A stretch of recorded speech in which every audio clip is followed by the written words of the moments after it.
Halo, selamat datang kembali di channel Anu Film. Kali ini kita akan merangkum alur cerita dari film terbaru yang super menegangkan, keren, dan wow banget. Tapi sebelumnya perlu diingat konten ini mengandung full spoiler. Tanpa banyak basa-basi langsung saja kita masuk ke alur ceritanya yang berjudul Formula One The Movie 2025. Film ini berkisah tentang Sonny Hayes, seorang pembalap kawakan yang masih menaruh hasrat besar terhadap dunia balapan. Dalam sebuah balapan penting, Sonny dipanggil hanya 5 menit sebelum gilirannya dimulai. Dengan semangat membara, dia langsung mengambil alih kendali mobil Porsche tim Cipa Racing di tengah kondisi lintasan malam hari yang penuh tekanan.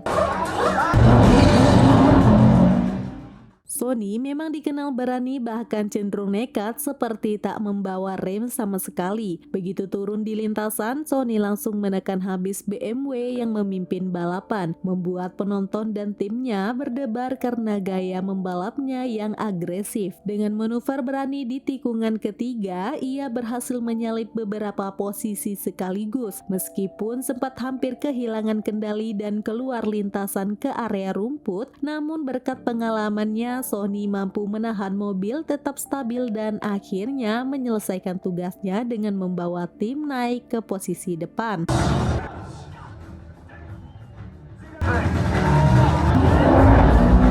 Setelah aksi menegangkan itu, Sonny kembali ke pit dan rekannya mengambil alih mobil untuk mempertahankan posisi. Tim Cipa Racing memenangkan balapan berkat aksi nekat Sonny.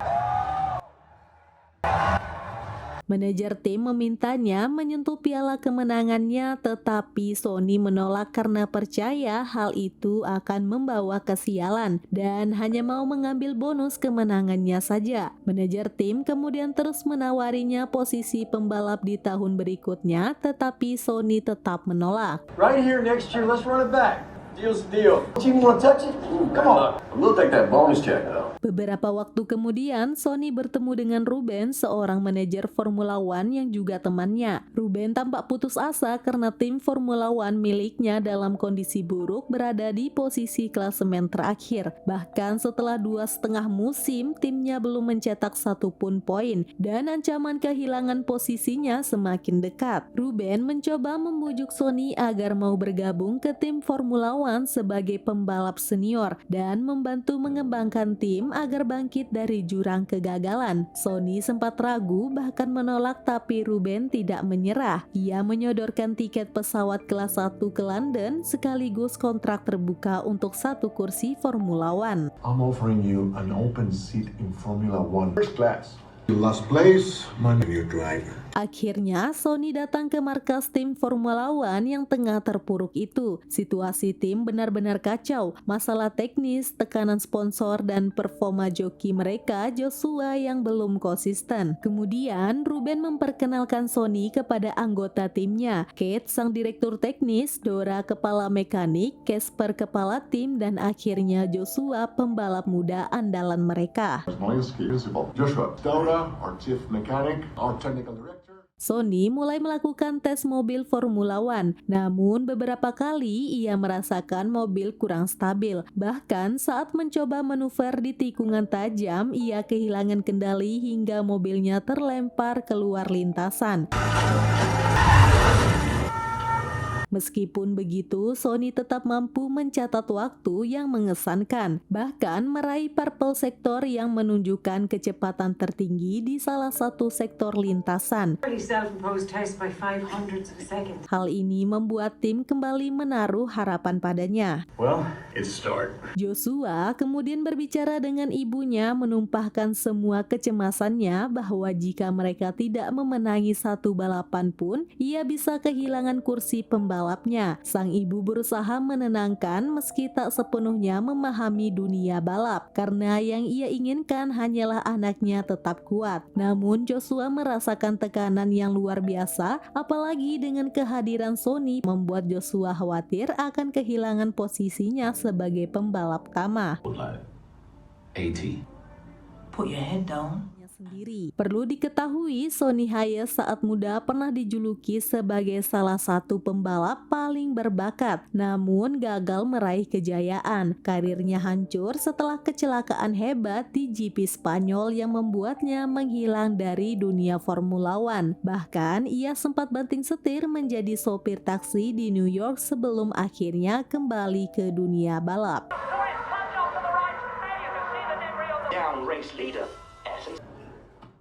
Selanjutnya, saat diwawancara, kehadiran Sonny membuat media heboh, bahkan dianggap sebagai langkah putus asa dari Apex. Bahkan Joshua nada sinis, dia menyinggung bahwa mungkin timnya memang suka memberi kesempatan kedua bagi para lansia, sebuah sindiran pedas untuk Sonny. Salah satu wartawan menyinggung masa lalu Sonny yang penuh tragedi, yaitu kebangkrutan, pernikahan gagal, hingga kebiasaan berjudi setelah pensiun.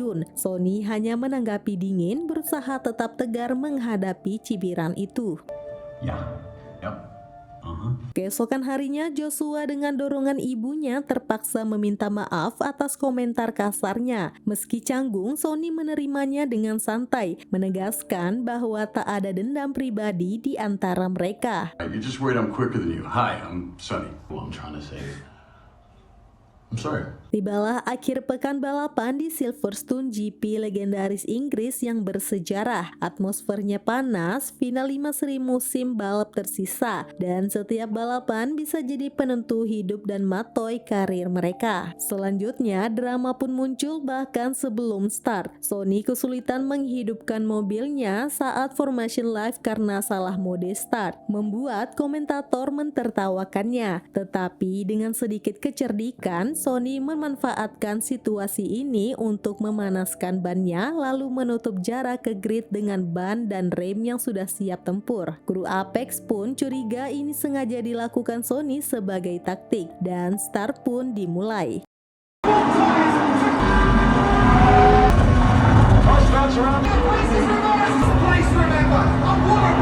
Di tengah balapan, Sonny dan Joshua saling adu cepat. Tak ada yang mau mengalah hingga akhirnya insiden pun terjadi. Bukan dengan lawan, tapi justru antara mereka berdua.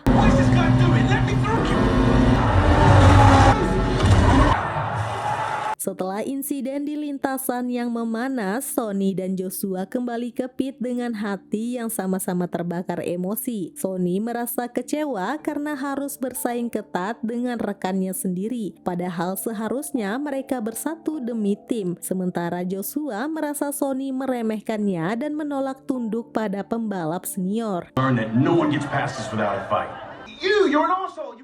Di garasi, Ruben mendatangi Sonny dengan wajah kesal dan putus asa. Jika sampai akhir musim Sonny tidak berhasil naik podium, tim mereka akan menghadapi kebangkrutan. Mendengar hal itu, Sonny menjelaskan bahwa mereka tidak mungkin menang dengan mobil Formula One yang kurang stabil. Karena itu, Sonny harus bertemu dengan Kate untuk mengubah beberapa komponen agar mobil menjadi lebih cepat. Female tech director of an F1 team, and that takes balls.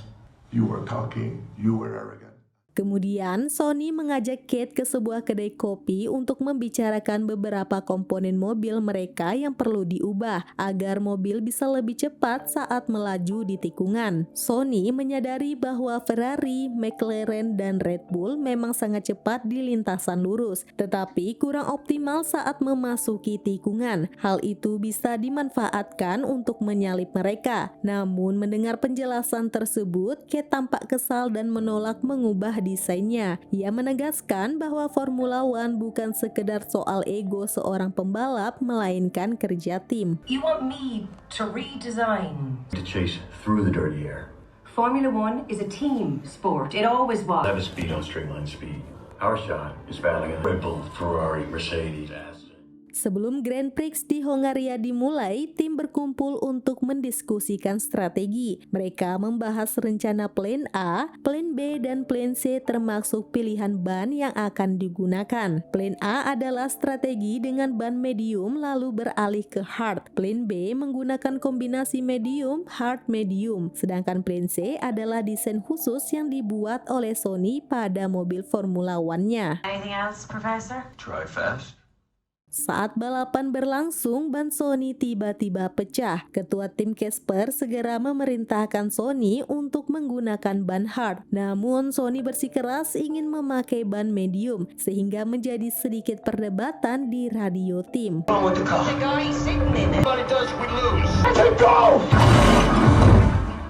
Sony menolak melaju kembali sebelum diberikan ban medium. Setelah mempertimbangkan, Casper akhirnya mengizinkannya. Dengan keputusan yang terbilang nekat, Sony pun langsung tancap gas dan kembali ke lintasan. Plan C, be ready.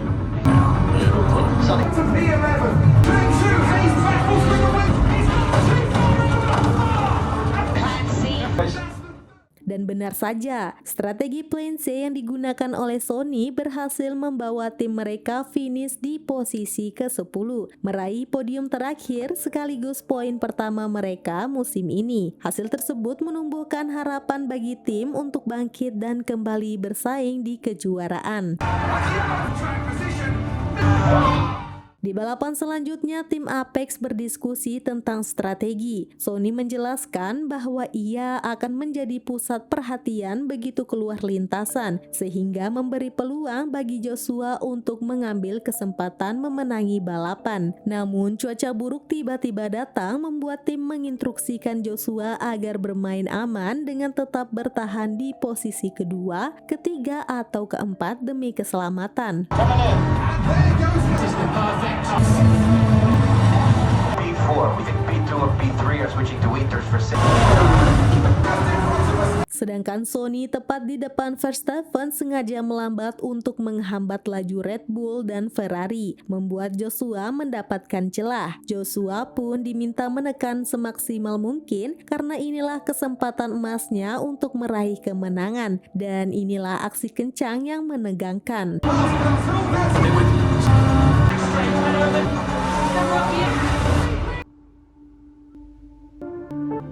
Setelah balapan, adegan pindah ke ruangan medis. Ada kekhawatiran tentang kondisi Joshua, tetapi ternyata dia stabil dan hanya perlu istirahat. Lalu ibu Joshua datang mendekati Sony dan marah karena merasa Sony memaksa anaknya melakukan manuver berbahaya sampai akhirnya celaka. This is my son. Sure. Kemudian saat wawancara, suasana tim sangat kacau. Sony dipersalahkan banyak orang karena strategi yang membuat rekan setimnya celaka. Joshua pun dikabarkan akan absen 3 balapan ke depan karena harus memulihkan diri. Recovering. We are expecting his return in a few weeks. Him out on slick tires in dangerous. Meskipun suasana sulit, tim mencoba bangkit. Mereka menyiapkan mobil dengan pembaruan aerodinamis supaya bisa bersaing lagi, memakai strategi baru yang mereka sebut Plan C. Semua anggota diminta menyumbangkan usaha terbaik karena setiap detik sangat berarti di lintasan. Look, they docked us to the back of the grid because they don't like the way we drive.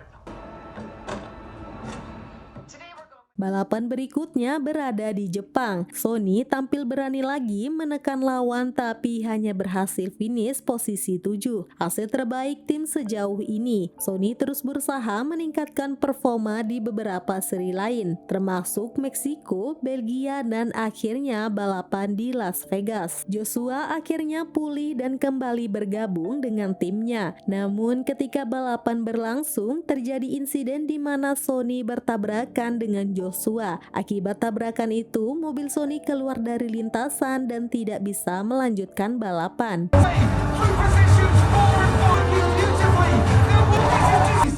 Hal tersebut membuat Sony sangat marah meskipun Joshua sendiri berhasil finish di posisi podium ke-9. I don't give two shits about you. How dumb you are! You failed! Menjelang Grand Prix di Las Vegas, Kate mengajak Sony dan Joshua berdamai sambil bermain poker. Di momen santai itu, mereka saling mengeluarkan unek-unek. Joshua kesal merasa diremehkan oleh Sony, sementara Sony menilai Joshua masih terlalu ceroboh. Perdebatan mereka sempat memanas, tetapi akhirnya mereka sepakat untuk fokus pada balapan dan sama-sama berusaha membawa mobil ke garis finish. Keesokan harinya, Sony terbangun dari mimpi buruk bersama Kate di sisinya. Kate menaruh harapan besar padanya untuk membawa tim mereka meraih juara. Sony kemudian menjelaskan bahwa selama ini ia sudah terlalu banyak kehilangan, bukan sekedar piala, tetapi juga rasa cintanya pada balapan. Ia bercerita tentang sebuah momen sunyi saat berada di dalam mobil balap, di mana dirinya merasa seperti terbang dan tak terhentikan. Di saat itulah Sony merasakan kedamaian yang luar biasa, seolah tidak ada satupun yang mampu mendahuluinya. Momen itulah yang selalu ia tunggu di setiap balapan. Because in that moment, I'm flying. Kemudian tiba-tiba Ruben datang ke hotel mereka memberitahu perdebatan soal mobil mereka. Mereka dituduh melanggar aturan karena bagian mobil yang dikembangkan di luar fasilitas resmi. Sony dan timnya menolak tuduhan itu, meyakini tidak ada yang salah. Tapi tetap mobil mereka harus menjalani prosedur pemeriksaan. This is not car racing, sir. This is like corporate espionage. Selanjutnya, Grand Prix di Las Vegas dimulai. Sony lupa membawa kartu keberuntungannya yang biasa ia bawa sebelum balapan. Karena desain mobil modifikasinya dilarang, ia terpaksa memakai mobil standar. Dengan kecepatan tinggi, Sony melaju menuju tikungan tajam, dan benar saja mobil standar membuat manuvernya sulit dikendalikan. Saat mencoba mengatasi tikungan itu, tiba-tiba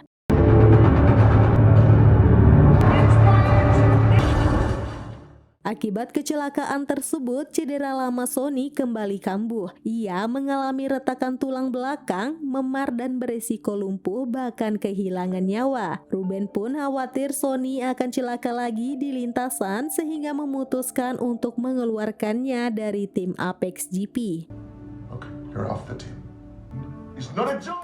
Berikutnya, Sony bersiap ke Abu Dhabi untuk balapan terakhir. Peter, Dewan Direktur Apex, menawarinya posisi strategis jika mau ikut dalam penjualan tim, karena Apex akan dijual oleh Ruben. Peter mengaku dulu Sony direkrut untuk membuat tim gagal, tapi justru membawa nama Apex semakin terkenal. Kini, Sony dianggap berpotensi juara dengan mobil baru, mesin Mercedes aerodinamis, dan 2 pembalap anyar. Sorry to make you sweat. Hey. Originally approved your hire because we thought you'd help us lose. Di sisi lain, Joshua mengaku pada ibunya bahwa di balapan Monza, kecelakaan dulu adalah salahnya sendiri karena nekat menyalip, bukan kesalahannya Sony. Tak hanya itu, manajer Cashman memberitahu Joshua tentang tawaran pindah ke IndyCar. Namun, Joshua menolak karena ingin tetap bersama tim.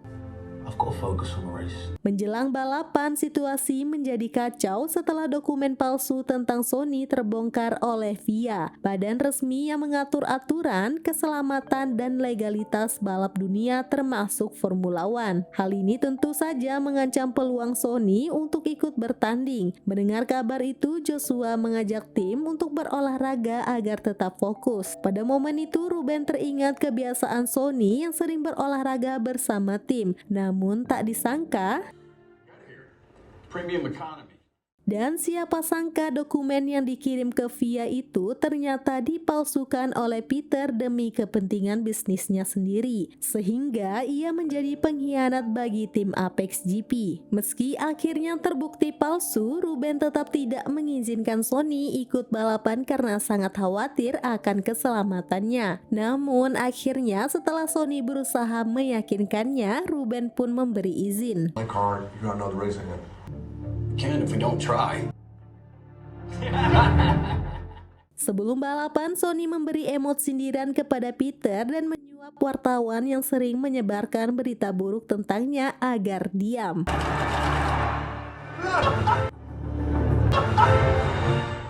Dan Grand Prix Abu Dhabi pun dimulai. Sony start dari posisi 22 dan berhasil naik ke posisi 16. Sementara Joshua start di posisi 11 dan naik ke posisi 9. Sony kemudian terlibat insiden dengan pembalap lain hingga bannya pecah. Tetapi beruntung ia bisa mengganti ban dan kembali ke lintasan. Joshua terus naik ke posisi 6, bahkan sempat memimpin balapan dengan menyalip pembalap Red Bull. Namun karena bannya menipis, ia turun lagi ke posisi 6. Sony berhasil naik ke posisi 4 tetapi diapit oleh dua pembalap dengan ban baru, sementara bannya sudah menipis. DRS active next straight, son.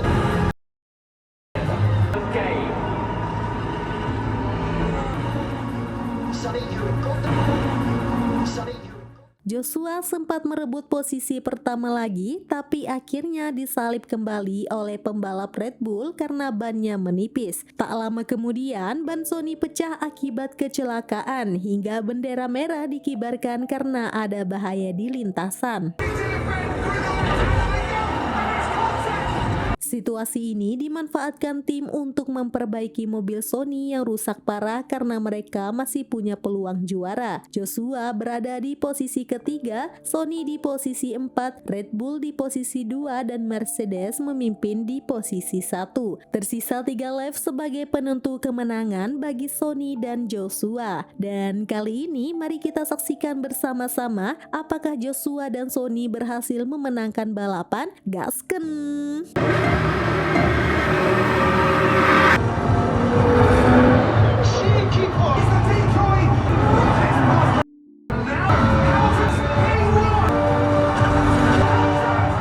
Dan benar saja, Sony merasakan momen seperti yang pernah ia ceritakan, di mana ia mengendarai mobil Formula One dengan tenang, seolah terbang dan tak merasakan apapun. Ketika itu terjadi, tak seorang pun mampu menyalip posisinya di urutan pertama. Akhirnya, Sony berhasil membawa tim Apex meraih gelar juara 1 Formula One untuk pertama kalinya. Dan film pun tamat.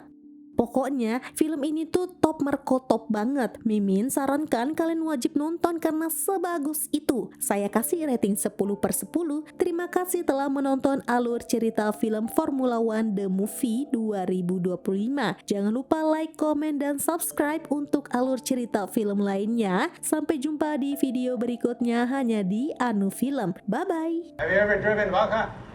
Nope.